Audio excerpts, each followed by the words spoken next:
Sudah tampil ya? Sudah, Pak. Oke, ini adalah soal yang kemarin kalian kerjakan. Kita bahas dulu dari nomor 1. Jadi diperhatikan bagian mana yang kalian nggak kemarin masih salah. Ini sebenarnya di soal ini masih ada kunci jawabannya salah memang. Tadi kita koreksi sama MIPA 1 itu ada 4 soal yang nanti Bapak kasih nilai tambahan ya untuk kalian. Jadi nilainya kemarin kalau misalkan belum 80 berarti harus KKM kan, harus remedi ya. Tapi nanti setelah ditambahkan 4 kalau nilainya sudah di atas 80 berarti sudah tidak perlu remedi. Bapak anggap bonus lah ya. Jadi 4 soal berarti 8 nilainya 8. Jadi tinggal tambahkan 8, nilainya 8. Kalau misalkan 50 tambah 8 berarti 58 lah akhirnya. Itu ya. Diperiksa sendiri. Kalau misalkan belum 80 berarti harus mengerjakan tugas pengganti. Oke, tugas penggantinya adalah buat peta konsep aja, peta konsep tentang materi algoritma. Boleh materinya terserah nanti. Ya, Bapak jelaskan lebih detail nanti kalau sudah datang semua ya. Oke, kemarin soalnya seperti ini. Ini nomor 1.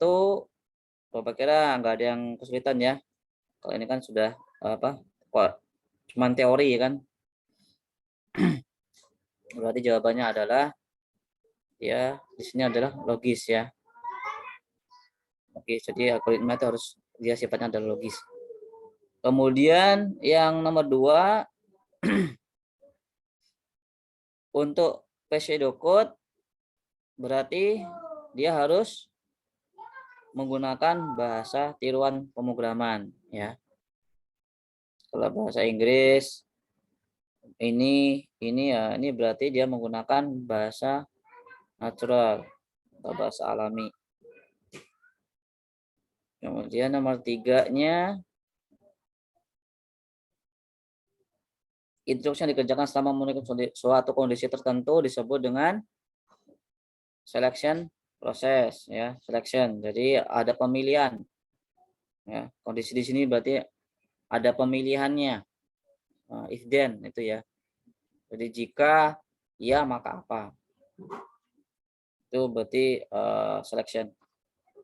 Kemudian nomor 3, nomor 4. Nah, ini ada yang bingung jangan jawaban D.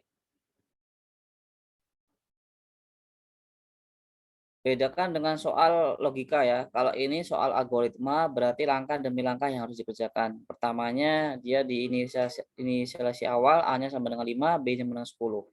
Kemudian di langkah selanjutnya A sama dengan B, berarti A nilainya adalah 10 ya kan. Kemudian langkah selanjutnya B sama dengan A. Tadi A-nya udah 10 di sini, B sama dengan A berarti B-nya juga 10. Jawabannya adalah B. 05 ini sama step by step dulu yang dikerjakan. P-nya 10 dimasukkan di sini, P sama dengan 10 tambah 5 berarti nilai P di sini sekarang 15. Nilainya 15. Kemudian Q sama dengan P berarti Q-nya juga nilainya adalah 15 karena dilihat yang P di langkah sebelumnya bukan yang di depan tapi di sini. Berarti hasilnya adalah 15 dan 15. B. Kemudian yang 6 ini tahu ya awal dan akhir berarti terminal ya. 6, 7 ini udah tahu lah ya. Ini juga tahu tinggal dilihat. Nah, ini kata kuncinya di bahasa awam. Berarti kalau bahasa awam itu berarti bahasa sehari-hari kan, bahasa manusia.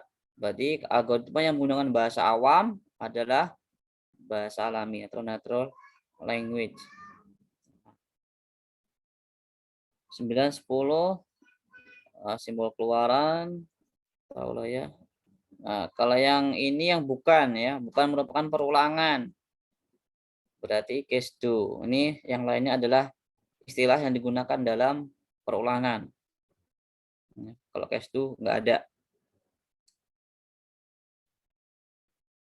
Bukan untuk perulangan. 11, 12. Nah, ini ada suatu algoritma yang nilai awalnya adalah 9. Berarti dimasukkan di sini 9. Kondisi ini bernilai benarkah? Masih benar-benar ya. Maka dikerjakan yang ini. 9 min 1. 8. Tuliskan nilainya. Berarti 8 ya. Ini 8. Kemudian sekarang 8 lebih besar dari 7 ya, betul. Maka dikerjakan ini 8 min 1 7. Tuliskan di sini 7. 8 7. Kemudian 7 lebih besar dari 7 kan enggak? Berarti kondisi ini tidak terpenuhi. Berarti sudah sampai situ aja. Berarti jawabannya adalah 8 dan 7.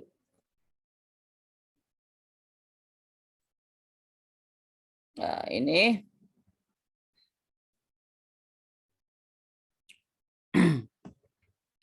repeat right x. Nilai x-nya 9. Berarti tuliskan 9 dulu. Berarti tuliskan 9, angka 9 ya. Dicek. Ini berarti dikerjakan dulu baru dicek ya. X 9 dikurangi 1 8. Sekarang nilai X-nya adalah 8. Masih terpenuhi? Masih. Sekarang tuliskan 8. Ya, tuliskan 8. 8 min 1 7. Masih terpenuhi? Until X 7 betul. Berarti dituliskan. Kalau sekarang 6. Nah, 6 di sini tidak memenuhi. Ya. Tidak memenuhi. Maka yang dituliskan adalah 9, 8 dan 7. Oke? Ada yang bingung di sini? Bisa? Mengerti logikanya, algoritmanya? Kalau enggak, Bapak teruskan. Nanti kalau nggak ada yang nggak jelas, kita diulangin ya. Ulang aja. 14. Ini adalah iteratif penambahan ya, penambahan. Jadi ini kan semakin kata mungkin bertambah ya. Iteratif. Ini materi ini sebenarnya belum Bapak sampaikan iteratif. Kemudian ada rekursif nanti. Ini yang penting ini adalah contoh daripada algoritma yang menggunakan iteratif penambahan. Kemudian 14, 15. Ini bisa tahu ya, sudah tahulah algoritma 15, 16. Mengenai algoritma yang benar kecuali ya, yang C. Algoritma yang benar adalah algoritma itu harusnya punya output. Kalau di sini kan tidak menghasilkan output, berarti salah. Ini yang salah. 12 disebut dengan deklarasi 17, 18. Yang benar adalah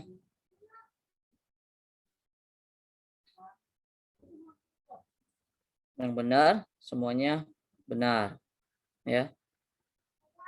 Ini benar, ini benar, ini benar.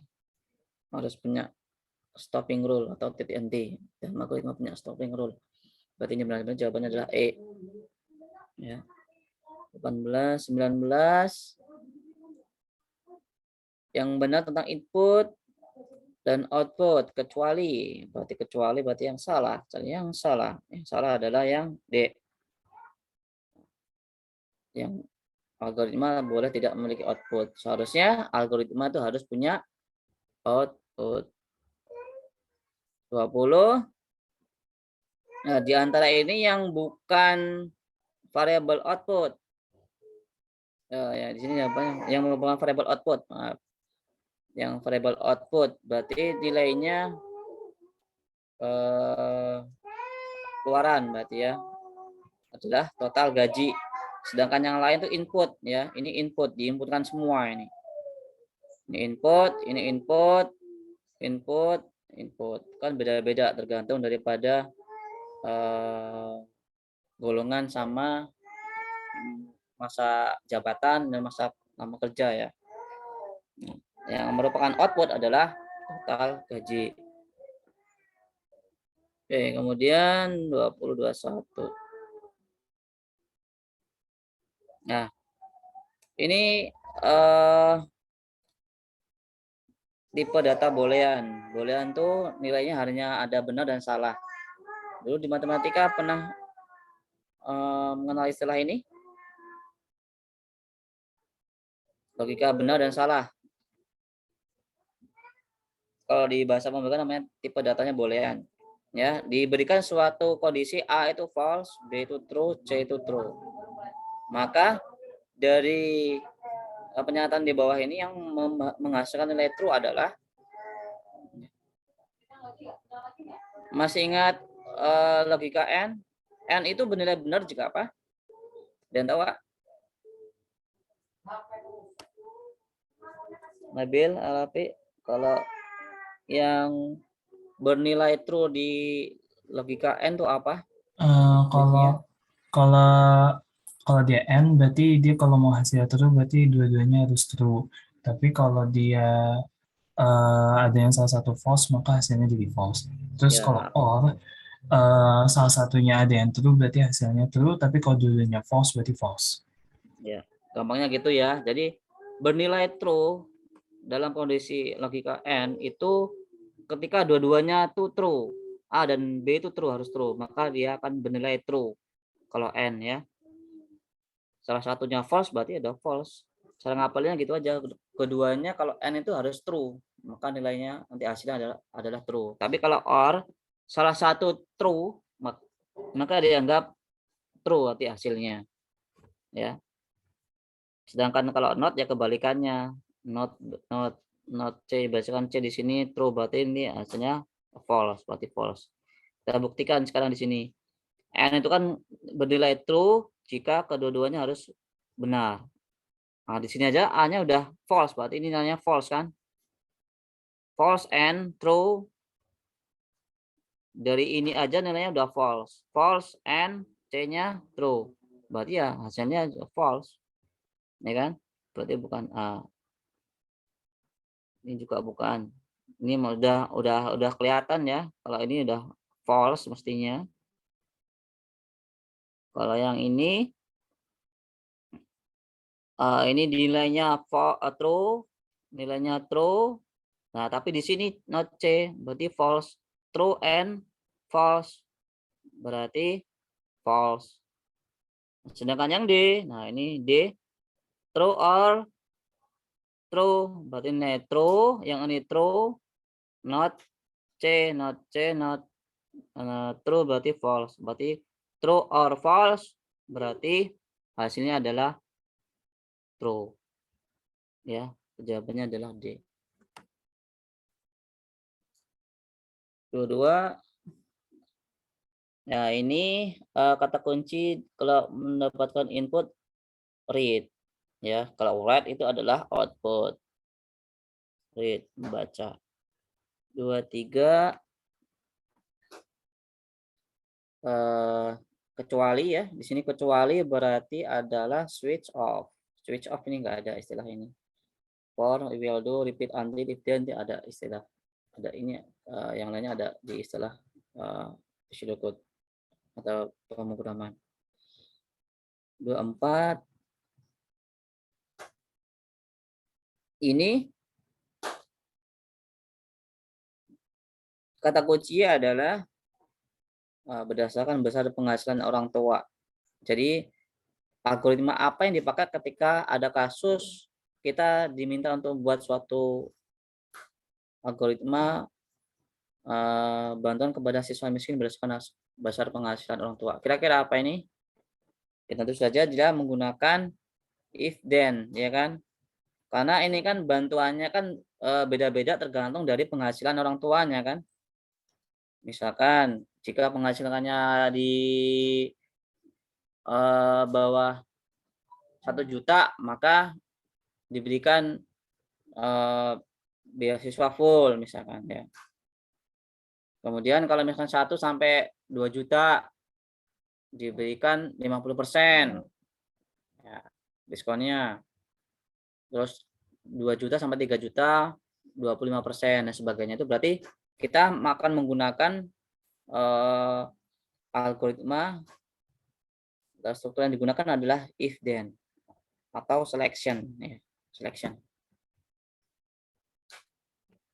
Kemudian nomor 25. Nah, kalau ini cabangan sama ya yang menggunakan if then. Cabangan itu berarti if then. Mana yang bukan? Berarti yang ini. Kalau ini tentu kan kelulusan, lulus tidak lulus kan? Nanti jawabannya kan berdasarkan rata-rata. Sewa ya berdasarkan mobilnya apa, ya kan? Jika mobil Kijang ya sewanya segini, jika mobil bus ya segini kan, itu berarti ada selection. Gaji ya juga iya berdasarkan golongan ya, dia akan ditentukan gaji ini biasanya kan gaji pokok golongan 3A dengan 3B itu beda. Berarti itu menggunakan selection. Ini juga iya.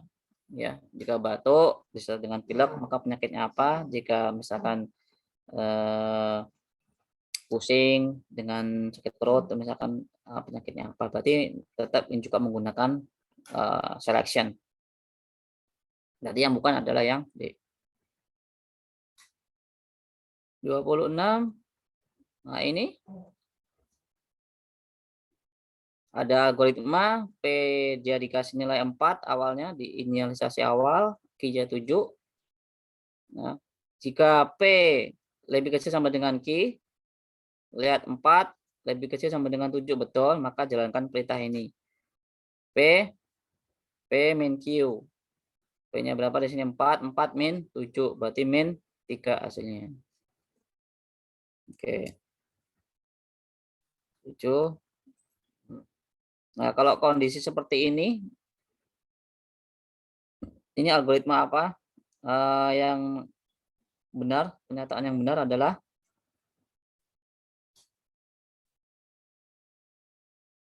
ya.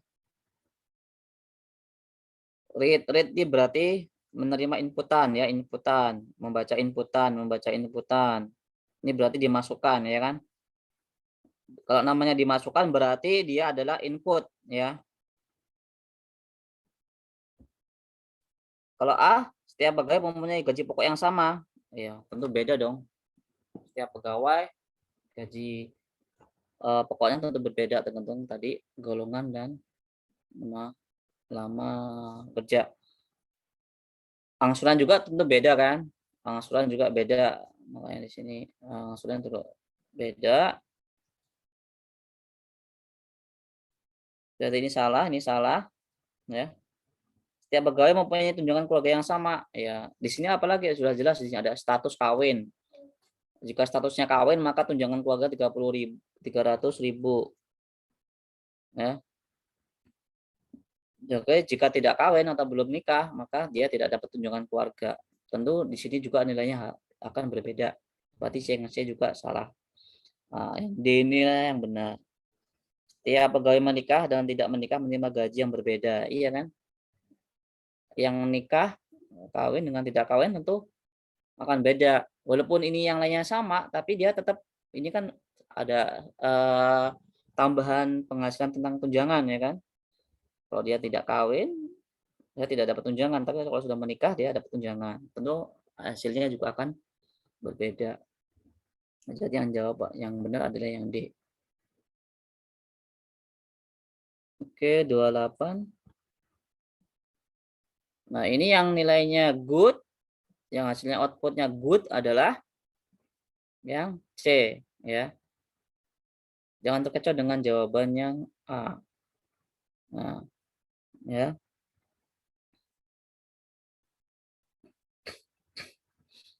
Kalau yang ini berarti nilai 80 di sini apa? Kan kurang tepat kalau yang ini ya. Jadi 81 ke atas. Padahal di sini 80 pun dia akan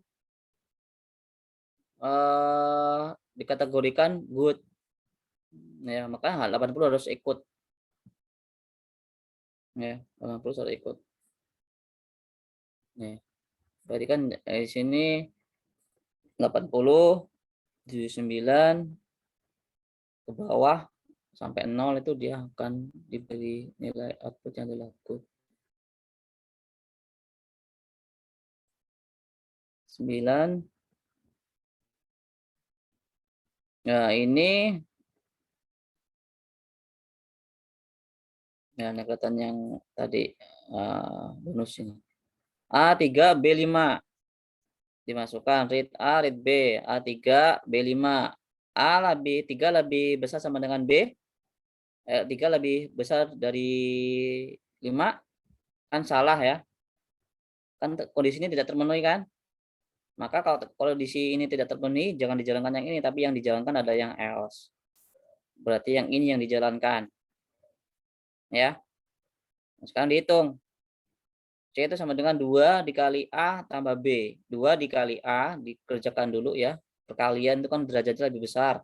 Maka 2 dikali A, 2 dikali 3, 6. 6 tambah 5, 11. Cari yang jawaban 11. Oh, cuma ada di D. Berarti ini jawabannya. Nah, ini salah ini. Jawabannya adanya 11 dan 7. Ini bonus ya. Jadi tambahkan sendiri namanya. 1. Kemudian 30. Struktur perulangan. Berarti dia diulang-ulang terus. Nah, kalau ini kemarin seperti yang contohnya yang Bapak jelaskan di kelas itu kan dia ada di menuliskan angka 1 sampai berapa terserah, 100 boleh, 10 boleh. Itu kan menggunakan perulangan ya kan. Ini menggunakan perulangan, yang lain tidak menggunakan kaidah atau struktur perulangan. 31.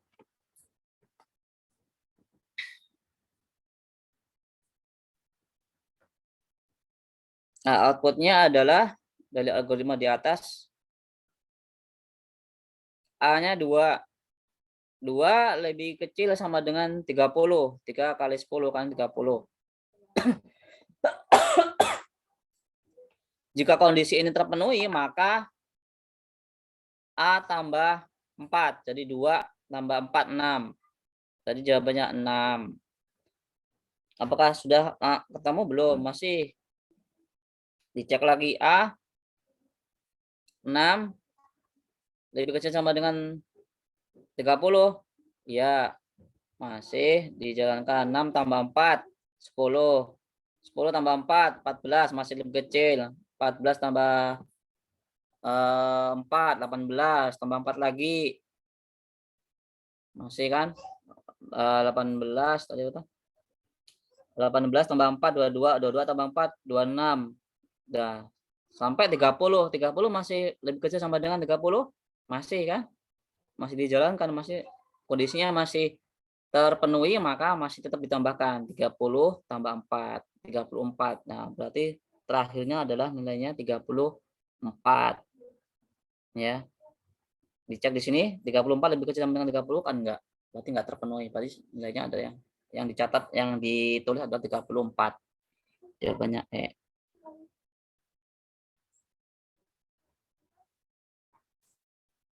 Tiga dua. Ini udah tahu lah ya. Tidak ada. 2, 3, 3. Ini berarti selection ya. Jika ada kondisi tertentu, suatu kondisi tertentu maksudnya ya ada pemilihannya kondisi. Jika benar salah apa? If then. Itu menggunakan selection, kaidah selection. Keempat, sifatnya algoritma adalah rasional bisa diterima oleh akal kan, logis sama dengan logis. rasional. 35. Nah, ini ada algoritma jika numbernya adalah 0, nah, maka yang dikerjakan yang mana? 0, number 0 lebih kecil dari 0 kan enggak. Dari else-nya, lihat else-nya. Else-nya 0 lebih kecil, apalagi ini enggak mungkin dikerjakan. Nah, berarti yang dikerjakan adalah yang ini, print 3. Berarti jawabannya adalah C. Oke, 35, 36. Ini M1 read N.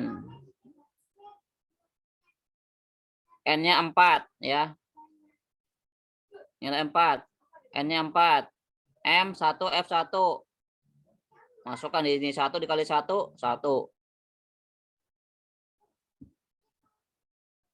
Apakah M sama dengan N? M nanti kembali 1 kan? Belum.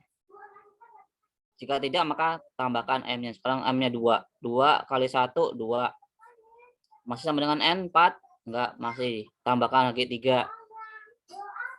Masih sama dengan N? Belum kan? N-nya 4. Tambah 1, 4. Nah, berarti sampai di sini udah 4. 4 ya kan? Terpenuhi, maka print F. F-nya tadi berapa di sini?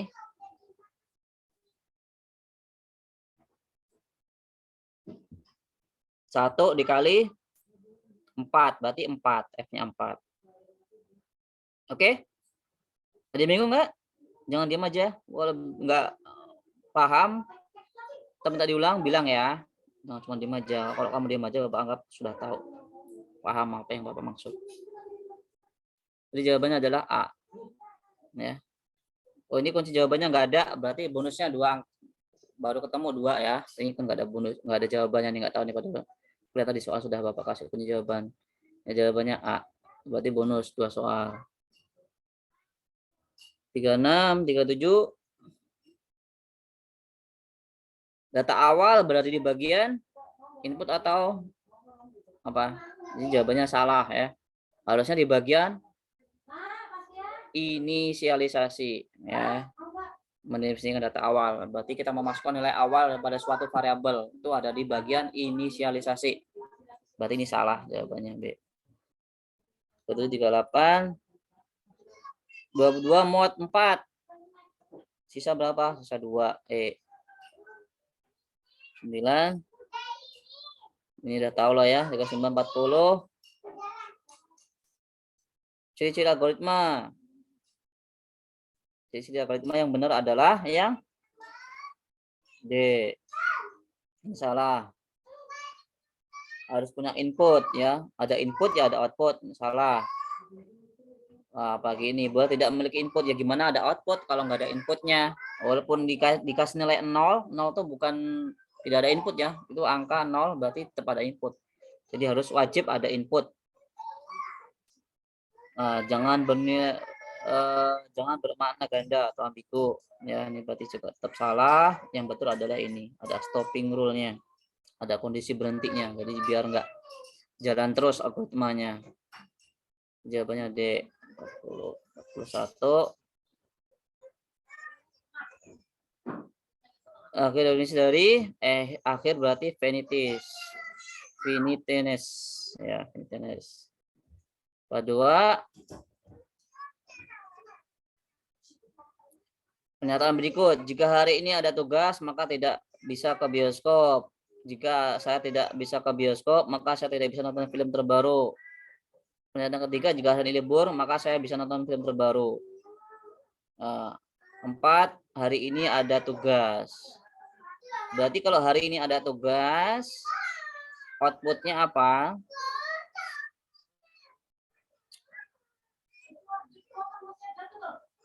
Apa kira-kira ini? Sebelum Bapak kasihkan ini, kira-kira apa ini yang kemarin yang jawab apa kira kemarin jawabannya kalian? Hari 3 libur bukan Pak? Kenapa? Hari ini libur ya. Ya, hari ini libur. Ya. Ini libur. Tuh.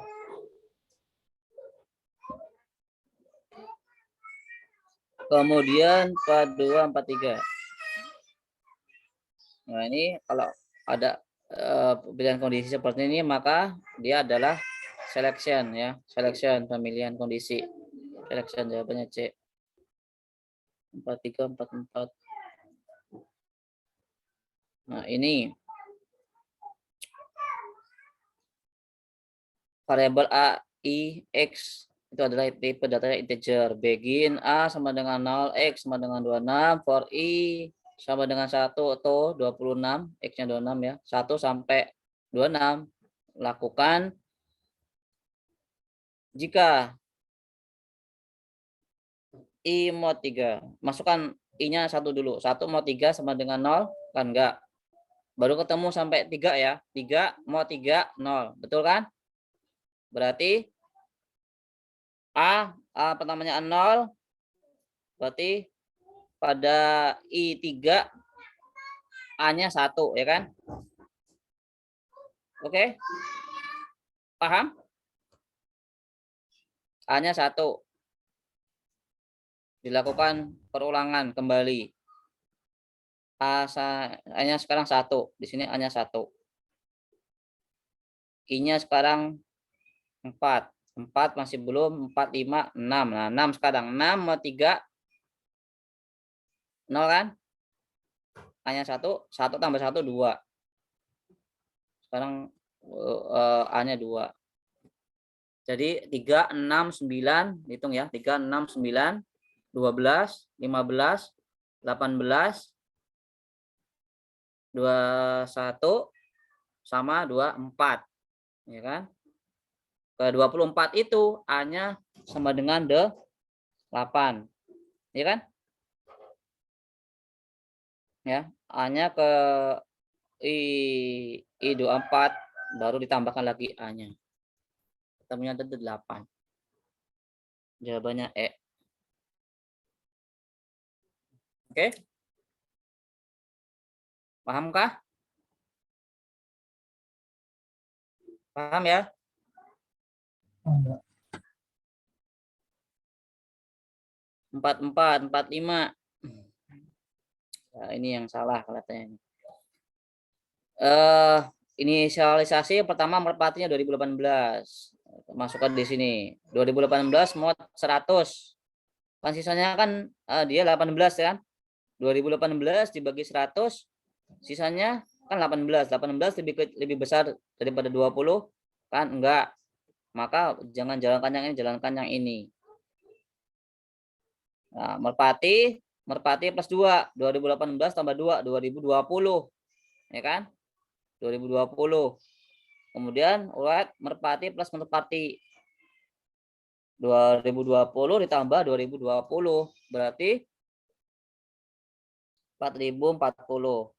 Nah, ini bonus juga nih jawabannya harusnya. D jawabannya. Bukan E. Tapi D ya.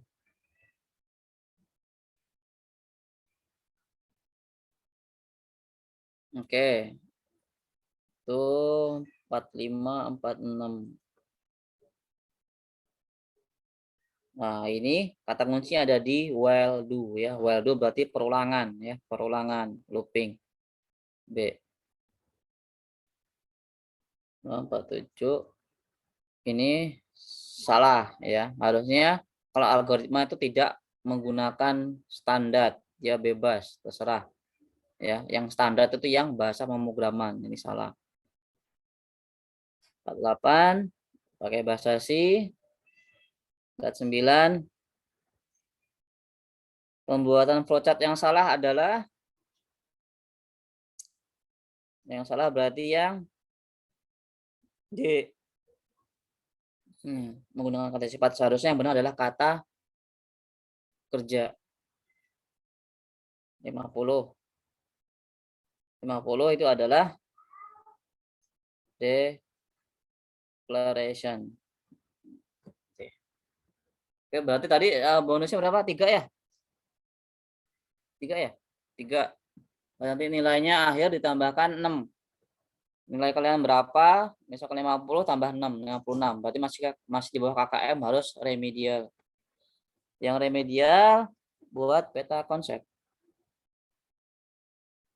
Nah, peta konsepnya apa? Peta konsepnya dari materi. Ini ketua kelas sudah masuk? Siapa ketua kelas? Halo ketua kelas, siapa? Angkat tangan. Makanya ada ketua Siapa ketua kelasnya? kali. Belum ada di sini? Belum. Ini kok 15 sama Bapak 15 berarti 14. Ini berarti yang lain kemana ini? Nanti Bapak minta datanya ini. Kalau nggak ada ketua kelas, sekretaris, bukan sekretaris? Saya, Pak. Nanti tolong ditulis nggak masuk ya di kelas Bapak. Siapa aja nih? Kan teman 14 nih, harusnya berapa? 19 atau 20? 18, tapi yang satu masih sakit, Pak. Nanti di di chat aja ya, ditulis di chat. Siapa aja tulis di chat sini ya, biar nanti buatkan rekapnya ya. Ya, siap, Pak. Alasannya apa? Sakit atau tidak izin untuk. Oke, kita lanjutkan ke materi. Dari yang tadi ada perlu diulang nggak?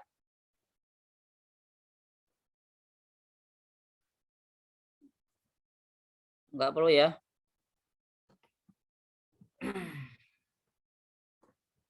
Ini materi sudah Bapak upload di bahan ajar ya, tinggal dilihat.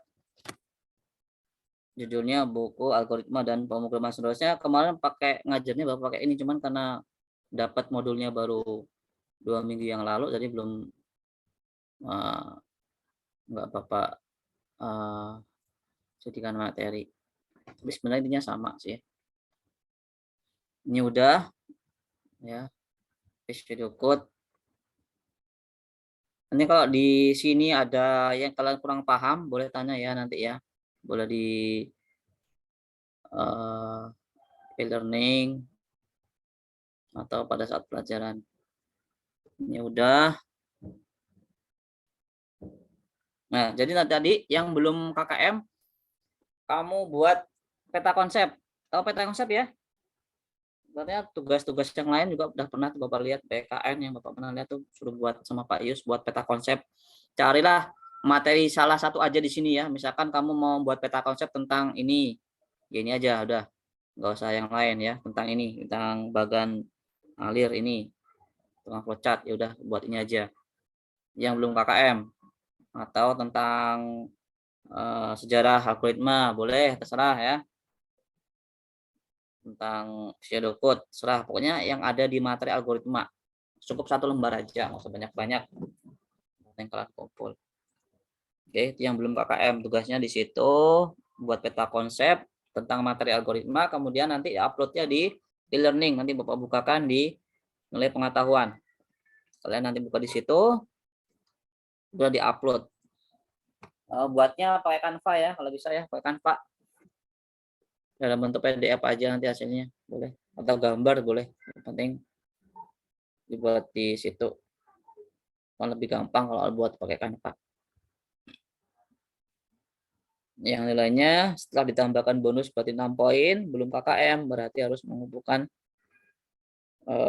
itu. Yang sudah KKM 80, minimalnya 80, berarti sudah tidak perlu.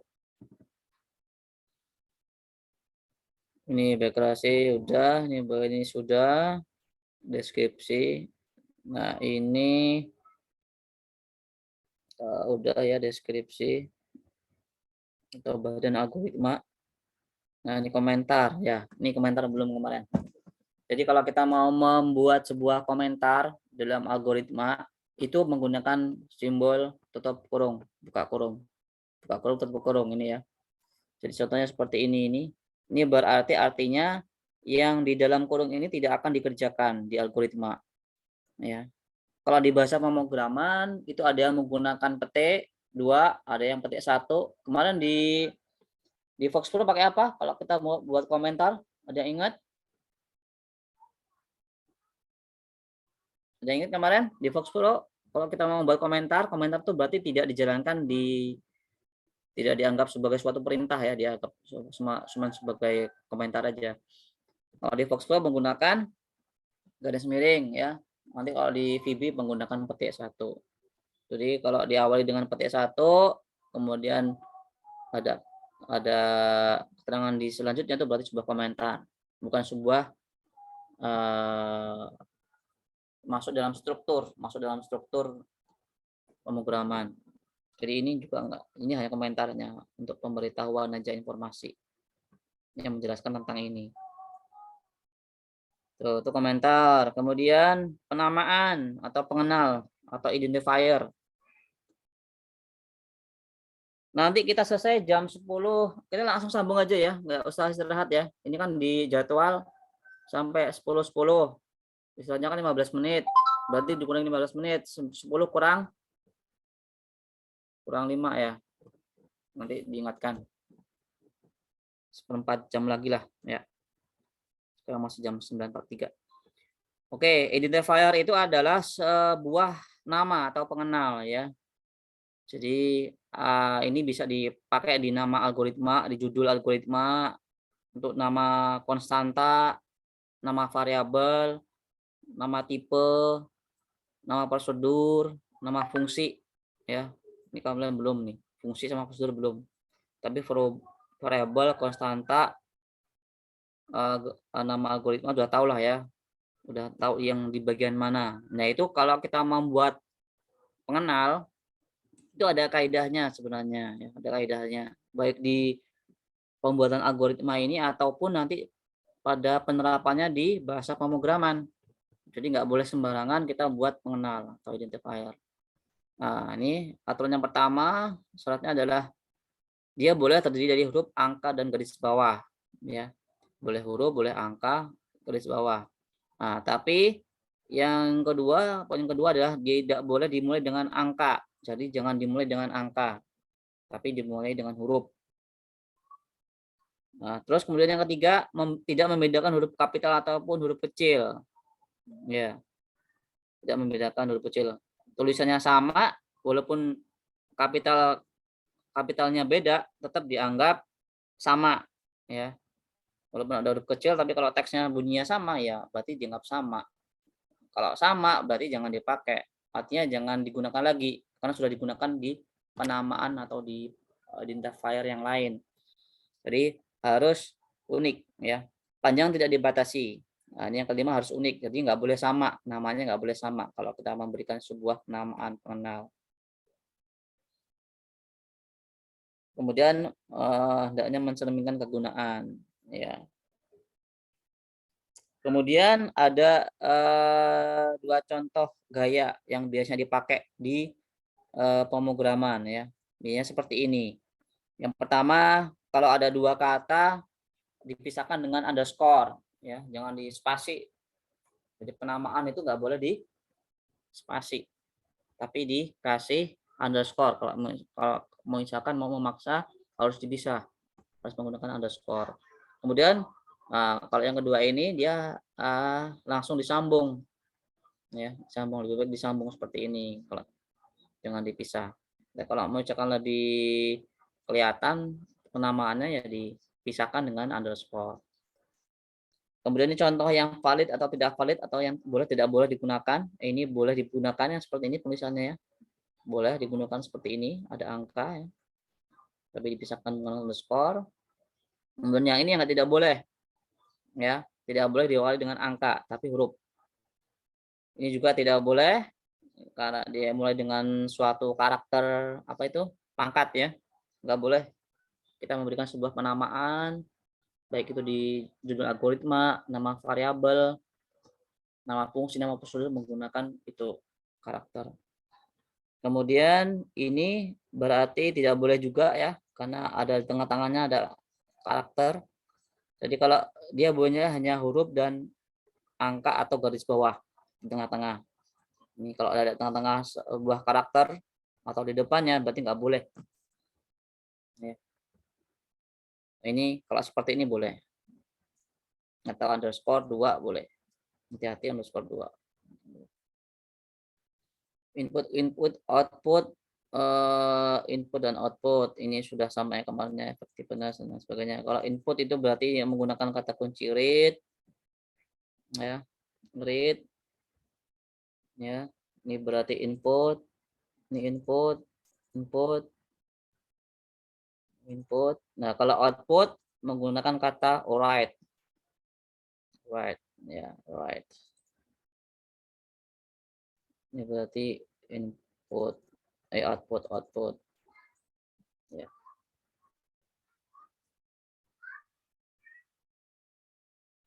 Oke, tuh materi yang pemrograman kemarin yang belum dibahas. Oke, sekarang materi ke pemrograman. Ya, jadi setelah tadi kita buatkan algoritmanya, baru langkah selanjutnya adalah kita mulai menuliskan ke dalam bahasa pemrograman. Tapi sebelum masuk ke bahasa pemrograman, kalian harus paham dulu istilah-istilah yang digunakan dalam pemrograman ya.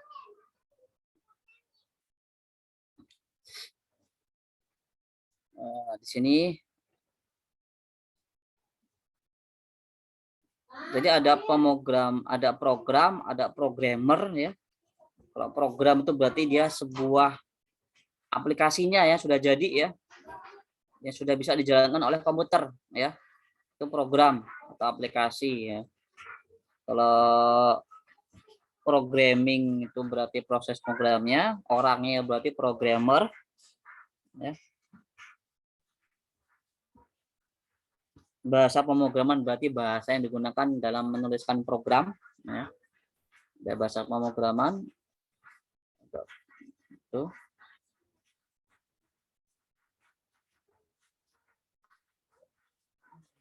Kemudian mekanisme pelaksanaan algoritma dan algoritma oleh pemroses. Jadi lebih jelasnya lewat seperti ini ya. Jadi apa namanya, bahasa pemrograman itu masuk ke sini ya, diproses.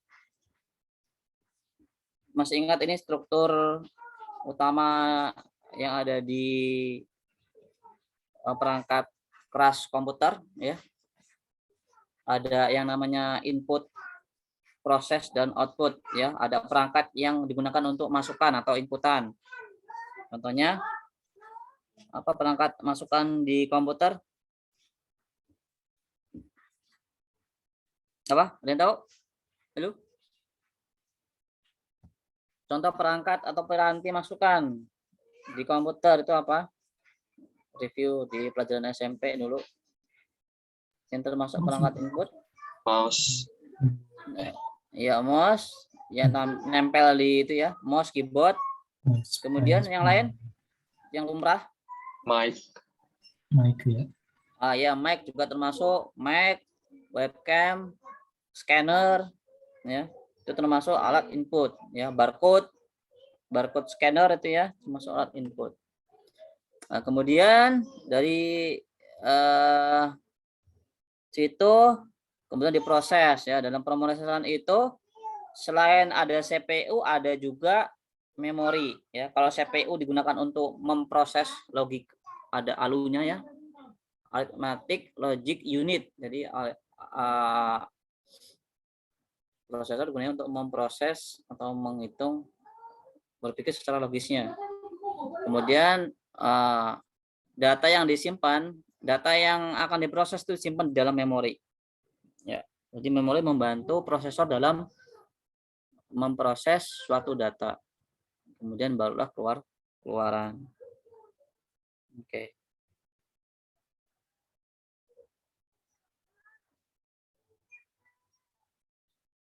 Bahasa pemrograman. Nah, dalam bahasa pemrograman itu komputer sebenarnya kan dia hanya bisa membaca apa? Komputer tuh dia bisa hanya membaca apa sih? Kalau kamu memasukkan atau mengetikkan angka atau huruf A di keyboard, itu yang diterima komputer tuh dia berupa apa? Apakah berupa huruf A gitu? Kan tidak ya. Dia jadi yang akan dikirimkan ketika kita menekan tombol A itu adalah arus listrik, ya sinyal listrik. Jadi komputer itu hanya bisa mengerti bahasa biner, ya angka biner 1 dan 0, ya arus lemah dan arus kuat. Arus lemah itu berarti 0, arus kuatnya berarti angka 1. Nah, karena komputer itu hanya bisa mengerti angka biner atau arus kuat arus lemah, maka perlulah sebuah kamus, ya. Kalau di sini dinamakan sebagai sebuah compiler. Compiler itu yang akan menerjemahkan nanti kalau A misalkan itu 0011 itu kode binernya untuk huruf A. Maka dia compiler itu yang tugasnya akan menerjemahkan 0011 itu menjadi huruf A. Itu tugas dari compiler atau kamus, ya. Sedangkan prosesnya itu disebut dengan kompilasi, ya. Compiler itu berarti alat untuk menerjemahkan bahasa pemrograman, ya, yang menggunakan kaidah-kaidah bahasa, kan beda-beda tuh kaidahnya, bahasa C, bahasa VB kan beda-beda tuh.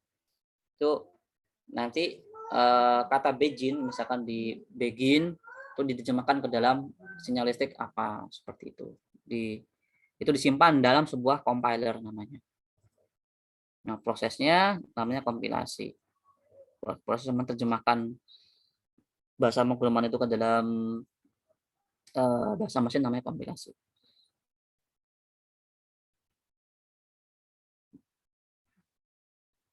Nah, tadi ini komputer hanya bisa memahami 0 dan 1 bilangan biner, sinyal kuat, sinyal lemah.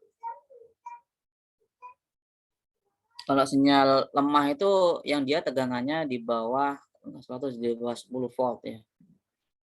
Yang sinyal tinggi itu 10 sampai 12 kalau nggak salah, itu berarti untuk kalau diterjemahkan ke dalam sinyal listrik. Jadi 0 itu 0 sampai 10 volt atau 5 volt, ya. Kalau nggak lupa ini. Pokoknya ada batasannya, ya. Sinyal kuat itu di atas 10 volt.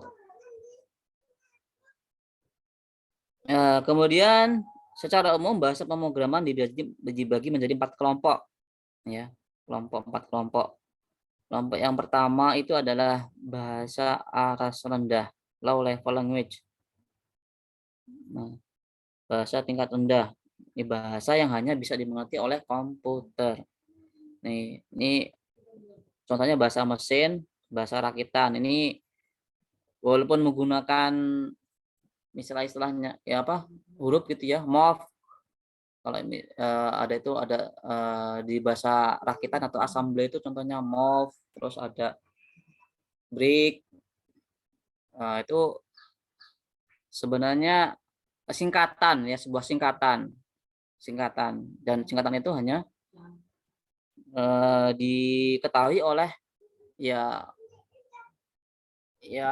oleh programmer sendiri. Dia harus hafal istilah-istilah itu bahasa aras rendah. Nah, bahasa ini sulit dipahami oleh manusia awam, ya, karena menggunakan istilah-istilah tadi itu. Kemudian kalau bahasa level tengah atau middle level language itu contohnya bahasa C. Ini bahasa C sudah menggunakan bahasa atau istilah yang dipahami oleh manusia awam, ya. Begin, for. Nah, itu kan bisa dipahami oleh manusia, kan, bisa dipahami oleh kita sebagai orang awam.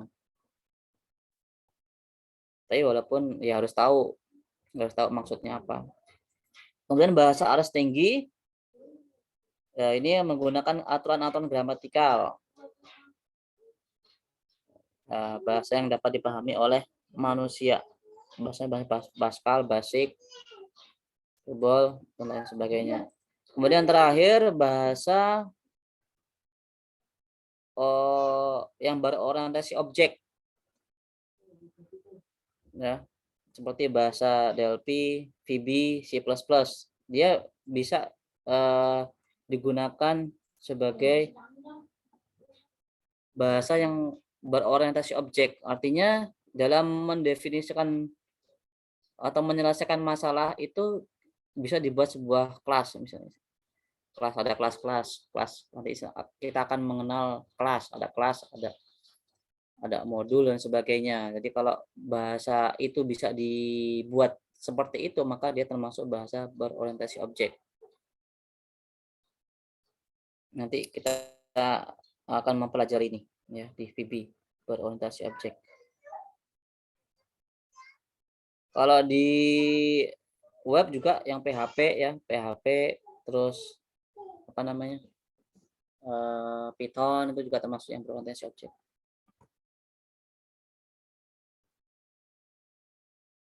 Ini sejarahnya, tahun berapa bahasa itu dibuat. Nah, kemudian ada dua cara komputer memahami bahasa pemrograman. Yang pertama itu menggunakan interpreter dan compiler, ya. Nah, bedanya apa? Kalau interpreter itu dia hanya menerjemahkan atau memeriksa per baris, instruksi per baris. Jadi per baris. Seperti contohnya bahasa PHP itu ya. Jadi kalau dalam suatu baris itu dia akan dicek per baris. Kalau ada kesalahan langsung diberitahukan, ya. Sedangkan kalau yang compiler itu dijalankan dulu semuanya, diterjemahkan dulu semua bahasa itu ke dalam sebuah, nanti akan menghasilkan sebuah file executable. Nah, file executable. Jadi nanti kesalahan itu akan ada ketika sudah menjadi file executable gitu programnya. Kalau tadi ini kan belum, nggak ada file executable-nya. Contohnya tadi PHP itu ya. Jadi kalau kita meran program PHP itu kan dia akan menyeleksi per baris. Kalau sudah ketahuan salahnya akan diberitahukan. Tapi kalau ini kita jadikan dulu sebuah file executable. Jadi diproses dulu tuh bahasa pemrogramannya. Diterjemahkan dulu dari sebuah file executable, baru nanti diinfokan salahnya di mana kalau ada kesalahan. Maka prosesnya akan lebih lambat ketika menggunakan compiler. Ya contohnya ya program-program yang desktop terutama ya. Desktop itu compiler semua, pakai biasa sih VB. Kalau kemarin juga Fox Pro itu ya pakai compiler. Ini perbedaannya ya, tinggal dibaca sendiri. Intinya di ini lah sebenarnya. Dia menerjemahkan instruksi per baris. Jadi kalau ini diterjemahkan secara keseluruhan, nah baru kalau ada errornya baru ditampilkan. Kalau ini kalau ada errornya di baris pertama misalkan langsung diketahui. Kalau ini enggak, jalankan dulu semuanya, baru nanti dikasih informasi mana yang salah, errornya di mana program itu. Jadi yang lebih efektif, yang lebih cepat prosesnya itu yang pakai yang interpreter ya. Nah, tidak menghasilkan executable file program ya. Kalau di interpreter nggak pakai, PHP itu kan nggak menggunakan executable PHP, Python, HTML itu kan nggak pakai compiler. Ini kalau yang pakai compiler ya, yang program bahasa pembukaan yang desktop lah ya, VB, C++, Fortran, Fox Pro dan sebagainya. Tinggal dibaca lagi sendiri. Kemudian ini tahapan dalam pemrograman. Jadi kalau kita punya masalah, mau kita selesaikan dalam pemrograman, yang pertama adalah mendefinisikan masalah dulu. Jadi kita definisikan masalah. Ya. Ini sama ya, seperti di algoritma ya, kita definisikan masalahnya dulu. Ya, ketahui dulu apa inputannya, apa yang mau hasil outputnya apa, data-data yang dibutuhkan, selain itu apa, operator yang tersedia, syarat dan kendala yang dipenuhi harus dipenuhi, sebagainya. Bisa dibaca sendiri. Kemudian buat algoritmanya atau struktur penyelesaian, ya. Kalau udah dibuat algoritma, baru mulai ditulis programnya. Nah, penulisan program itu ada dua teknik top down sama yang teknik bottom up. Top down itu berarti masalah yang kompleks dibagi ke dalam beberapa kelompok masalah. Jadi diuraikan, dibagi per masalah gitu ya. Dibagi masalah-masalah yang lebih kecil gitu, masalah yang lebih umum kita bagi ke dalam masalah-masalah yang lebih atau modul-modul yang lebih simpel. Top down. Kalau yang bottom up berarti kita menggabungkan prosedur-prosedur atau fungsi-fungsi yang sudah ada menjadi satu kesatuan program. Ya.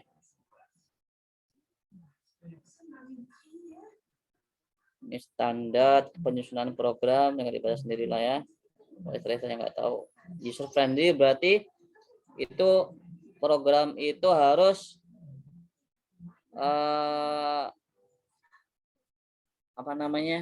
mudah digunakan lah ya. User friendly itu mudah digunakan. Jadi user itu nggak bingung ketika mau login tuh kemana nyarinya, tombol loginnya itu harus dipahami juga, misalkan seperti itu sebagainya. Kemudian setelah kita buat programnya tadi ya, proses buat program atau penulisan program, kemudian uji dan verifikasi program. Jadi ini dari sisi programmernya ya. Jadi kalau programmer sudah buat program, kita uji dari sisi programmer ada salahnya enggak. Kalau misalkan ada salahnya, ada bugnya, ya programmer yang akan memperbaiki. Kemudian dokumentasi. Jadi kalau programnya sudah jadi, jangan lupa untuk membuat dokumentasinya. Jadi ya dokumentasi termasuk pembuatan algoritmanya disusun ya. Terus kemudian kalau ada komentar-komentar, dikasihlah komentar supaya untuk penjelas. Flowchart-nya, kalau misalkan ada flowchart-nya boleh dipakai. Kemudian pemeliharaan program, berarti kalau misalkan ada perbaikan program ya, setiap program itu kan pasti nggak langsung satu versi jadi digunakan selamanya kan. Biasanya ada perbaikan-perbaikan. Nah, itu perlunya adanya pemeliharaan program. Ada versi 1, versi 2, versi 3 dan sebagainya. Windows pun ada versi Windows 95, 97, 98, 2000, 2012 dan sebagainya. Itu namanya pemeliharaan program.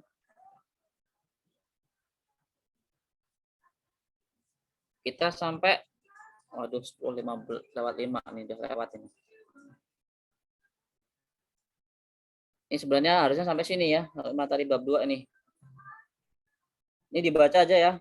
Ini kan udah Bapak jelaskan juga kemarin kan, sempat tipe data itu apa, variabel, nilai itu apa, tipe data, ini tipe data ada apa aja, ada integer, ada real. Real itu berarti kalau ini bahasa bilangan bulat, kalau itu berarti dia bisa menampung bilangan pecahan ya. Atau yang ada desimalnya. Kalau char itu berarti karakter itu ya huruf dan semua huruf dan ini yang simbol-simbol kayak koma, titik, lebih besar, kecil, garis miring itu kan termasuk karakter. Kalau string berarti dia menggunakan sebuah teks ya. Dia biasanya kalau tidak didefinisikan tipe datanya, dia biasanya menggunakan tanda petik. Nah, tanda petik tunggal di dalam tanda petik tunggal. Kalau boolean berarti dia tipe datanya dia hanya bernilai true dan false.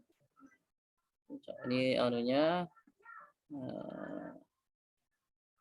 Nah, contohnya seperti ini ya.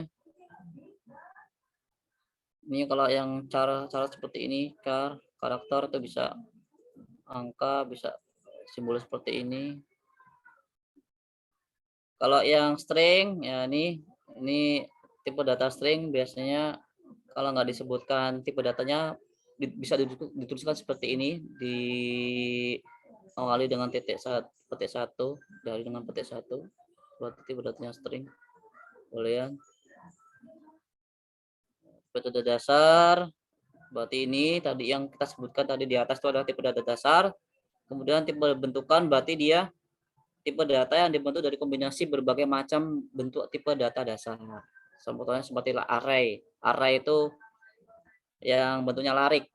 Nanti di bawah ada rekaman, berarti record. Ini yang biasa dipakai di database ya, rekaman record. String berarti ya bentuk kalimat. Ini bilangan bulat, penjelasannya integer, bilangan real seperti itu. Kalau dibaca lagi, konstanta, karakter, itu contohnya logika, array. Nah ini contoh penulisan dalam data yang berupa array itu bisa disimbolkan dengan ini, dengan siku, garis siku 2 ini ya. Ini berarti tipe datanya dia tipe data array. Tipe data array ini bisa berisi lebih dari satu tipe data dasar. Ya. String berarti ya seperti ini, string text. Record. Jadi contoh tipe data mendefinisikan sebuah tipe data record ya. Ini berarti data record data mahasiswa isinya ini, tipe datanya ini ya, ini fieldnya. Kalau kemarin kita buat itu ya field, nama fieldnya, buat ini tipe datanya ya. Ini dipisahkan dengan ini. Variabel udah paham lah ya, variabel nggak perlu jelaskan lagi. Konstanta berarti dia bedanya dengan variabel apa? Kalau variabel itu nilainya bisa berubah ya. Ya, bisa variabel bisa seperti ini, nilainya bisa berubah. Kalau konstanta dia tidak akan berubah. Ya. Konstanta. Pemberian nilai ini dibaca, manipulasi nilai. Nah, dalam manipulasi nilai itu bisa juga menampilkan nilai. Kalau misalkan kita mau nuliskan sebuah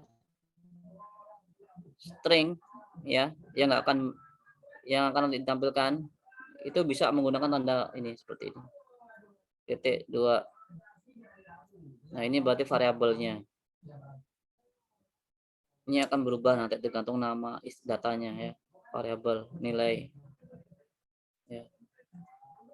Kemudian bisa juga dituliskan seperti ini. Ini berarti menjumlahkan variabel x, y, z.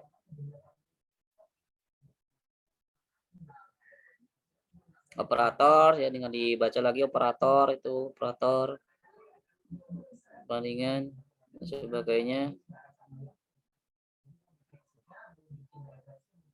Tingkatan operator ya. Nih.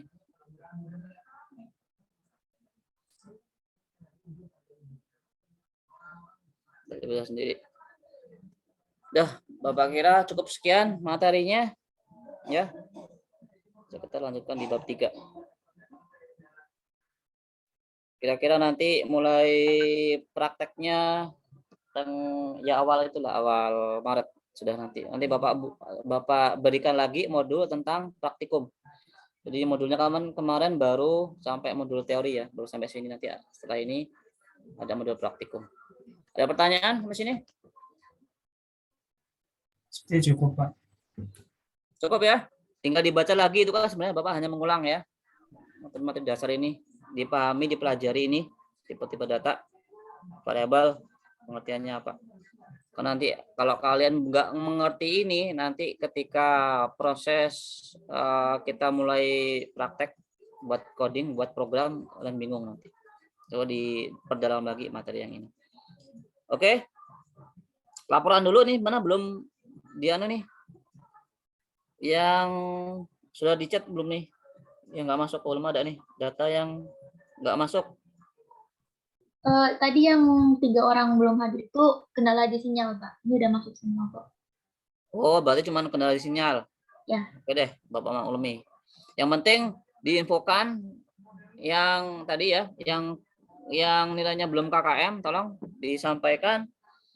Pokoknya nanti bonusnya itu kan 3 soal, berarti 6 nilai ya.